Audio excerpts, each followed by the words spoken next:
Saya Mansur, pengurus Yayasan Masjid Rahmat, Kembang Kuning, Surabaya. Masjid Rahmat didirikan dulu awalnya musola, langgar.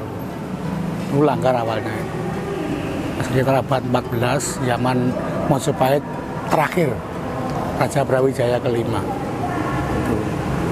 Raden Rahmat yang mana bibinya menjadi selir daripada Brawijaya itu ingin mendakwakan agama di istana, di lingkungan istana, tapi rupa-rupanya sama raja tidak diperkenankan. Hanya tidak melarang untuk mendakwakan agama, tapi dengan di dalam sekitar istana. Dipinjami tanah oleh Brawijaya di ujung Galuh bagian utara, yang sekarang jadi Surabaya Utara, yang ada di Ampel, itu tanah ampilan itu, namanya dari Ampel. Sunan Ampel disebut bertempat di tanah ampilan. Itu dari Majapahit, Mojokerto, datang ke ujung Galuh, ketemu dengan Panglima Majapahit yang ada di gerbang ujung Galuh di Kembang Kuning ini. Namanya Ki Wiro Soroyo. Dia orang Hindu yang kuat, keras, kuat, kemauannya tinggi. Ketemu dengan Raden Rahmat, sama seorang tua, ilmu sepuhnya keluar. Begitu tukar kawruh masalah spiritual, ternyata Mbah Wiro Soroyo itu lebih senang mengikuti jejak ritualnya Raden Rahmat. Akhirnya dia menjadi mu'alaf. Jadi mu'alaf, diajar setiap hari sama Raden Rahmat tentang Islam, sampai dia paham betul. Orang dulu kan sama dengan orang sekarang. Orang dulu harus belajar sungguhan, sampai dia paham betul, kenal betul dengan Allah. Nah, baru saja punya anak perempuan. Karena sudah kenal dengan Raden Rahmat, namanya dikasih nama sama Raden Rahmat, ganti dong. Dulu putri siapa begitu, diganti nama Karimah namanya, putrinya itu. Nah, Mbah Wiro Soroyo itu juga senang menggunakan nama putrinya, terkenal dengan nama Mbah Karimah. Itu loh. Akhirnya Raden Rahmat diminta jadi menantunya dengan anaknya Mbah Wiro Soroyo, dengan Karimah itu. Alhamdulillah jadi menantunya Mbah Wiro Soroyo, mendakwakan agama, mengembangkan agama. Dianggap Mbah Wiro Soroyo sudah mampu untuk dilepas karena pengenalan agama sudah bisa untuk mengembangkan dakwah di sekitarnya. Akhirnya berangkatlah Raden Rahmat ke tempat yang dituju. Namun sebelum dia berangkat, malam hari itu ninggali tempat ibadah, ninggali langgar. Oh, nggak ada yang bangun. Siapa yang bangun langgar? Tahu orang mengatakan langgar Tiban. Terus Mbah Wiro Soroyo yakin kalau yang buat tempat ibadah itu tidak ada yang lain kecuali Raden Rahmat. Akhirnya dinamakan langgar Tiban Rahmat. Terus berjalan, Mbah Raden Rahmat berangkat ke ujung Galuh. Di sini dipegang Mbah Wiro Soroyo. Terus mengembangkan dakwah agama. Tapi tradisional, Pak, tidak bertentangan dengan adat-adat yang ada di sekitar sini. Kebiasaan apa masih dilakukan, tapi adat yang baik dimasukkan jadi ritual-ritual agama itu. Itu loh, di antaranya tahlilan, barang itu di antaranya itu. Itu loh. Akhirnya terus berkembang. Berkembangnya waktu itu, akhirnya tokoh-tokoh di Kembang Kuning sini berinisiatif membangun langgar ini jadi masjid. Akhirnya pada tahun 66 ada pertemuan di IAIN Ahmad Yani itu dengan Menteri Agama, Pak Profesor Dr. Saifuddin Zuhri, Menteri Agamanya. Itu menyampaikan tokoh-tokoh sini itu bahwasanya kami punya tanah warisan daripada Sunan Ampel. Mau saya bangun jadikan masjid. Oh, silahkan, Pak. Ayo dibangun, dibantu dengan APBN. Cuma sekarang APBN sudah didok, sudah selesai.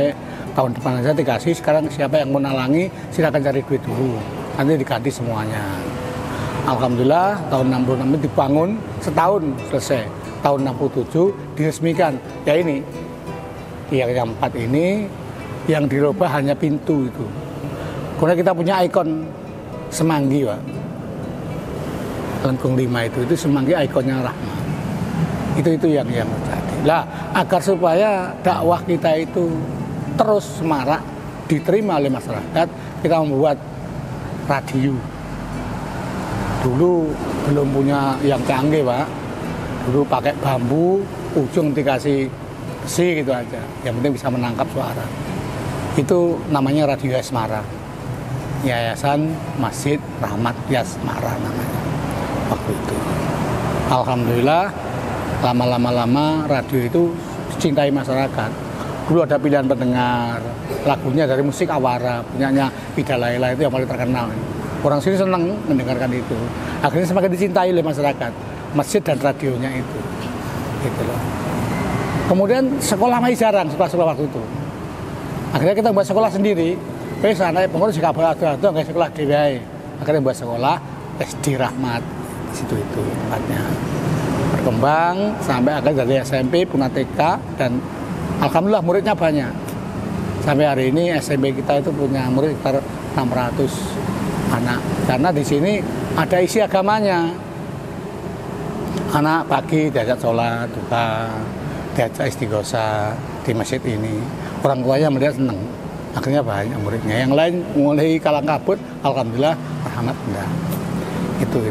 Kemudian dakwah yang paling menonjol, yang paling kelihatan itu haulnya Mbah Karimah atau Mbah Wiro Soroyo.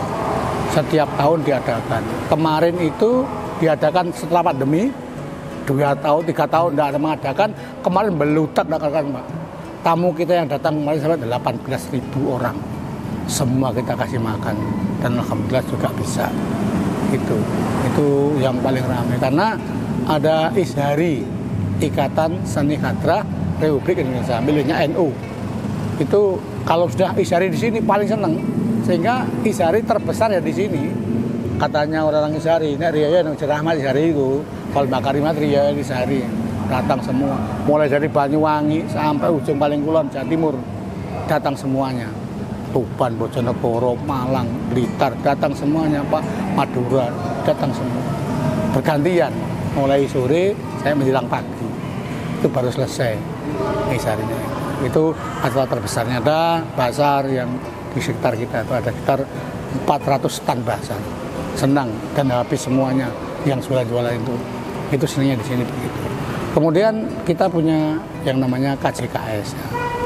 Koperasi Jasa Keuangan Syariah Rahmat.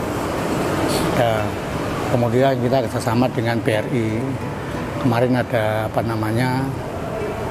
bantuan tiap tahun, Mbak, untuk yang berupa zakat dan sebagainya itu. Kemudian kemarin ada bantuan selama setahun ATM yang isinya beras. Kita kasih ATM, nanti kalau dimasukkan kita keluar berasnya. Diberikan jamaah kita. Itu nilai-nilai dakwah yang alhamdulillah diterima masyarakat dan berkembang.